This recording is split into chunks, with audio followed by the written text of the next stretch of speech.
what? You guys are amazing. Amazing. Sweet boy here, who loves his Auntie Lisa, and our PMP member. I find Shoshana struggling at times remembering names and stuff, but anyway, God will heal that. Right.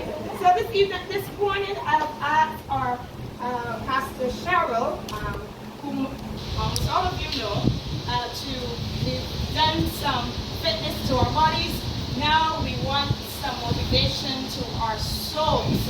So I've asked her to join us this morning to really give us that pep talk, that TED talk that will get us going and, being ready for whatever God would have for us in this season of our life. This is something that I'm thinking, and you guys can let me know, I'm doing at least once a month. I think it would be beneficial to everyone.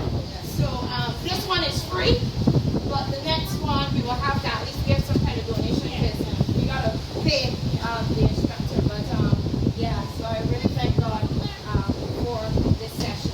So over to you, Pastor Cheryl. All right, so good morning to everyone.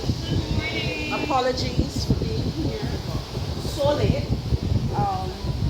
Just a lot happening in this season. But I wanted to be here to support you, to support what Pastor Lisa is doing with Women on the Frontline.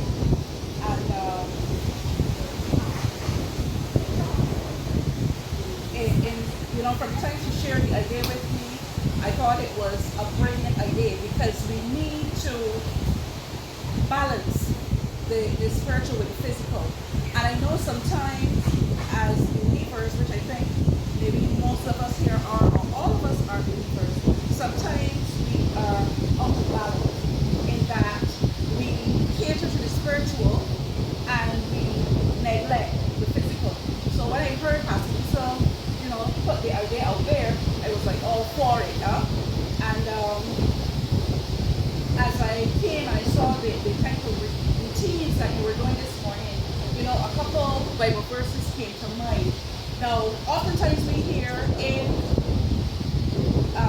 the Word of God, we hear that Bible verse that says, bodily exercise profited little.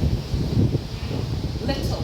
Yeah? And I remember as a child reading that and hearing that preached from the pulpit and preached in a way I interpreted it that it did not really do much, so it didn't make sense really exercising physically.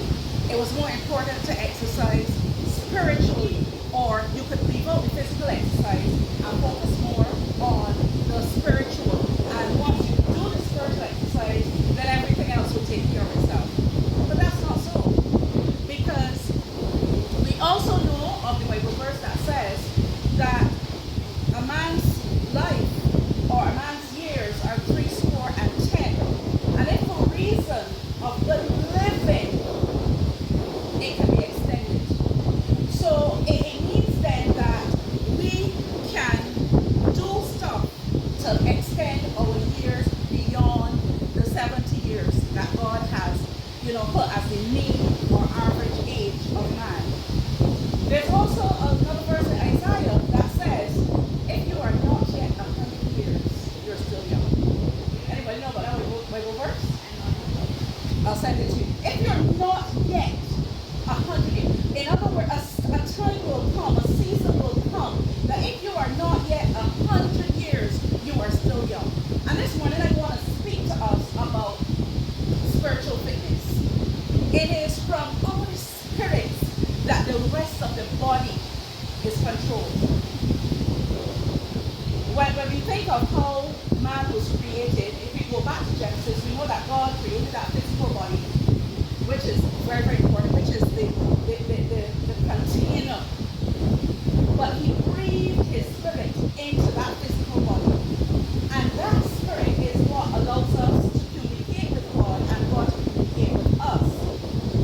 And it is the understanding that we are mainly spirit beings. And this is the container that allows us then to create that balance. So we're dealing with two things. We are looking to keep our spirit man fit and also the physical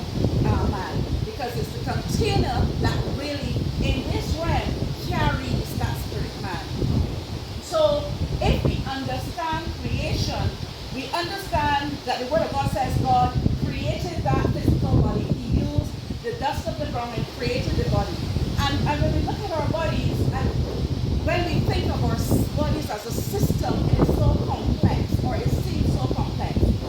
But as I was called on to teach technology, the Holy Spirit started to download in me and to reveal to me the system of the human body.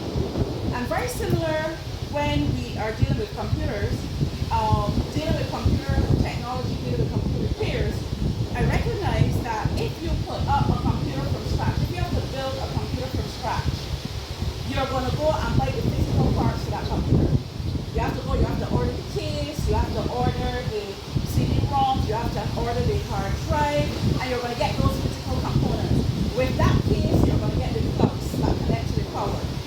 And when you begin to assemble, so just like the human being, the physical body, you have the internal organs, and you put those in, and that system unit, which is the brain of what we call the computer, the CPU, when you connect that then to the monitor, which is the eyes and the speaker, the ears, and so on, when you connect those and you plug them in for the first time, all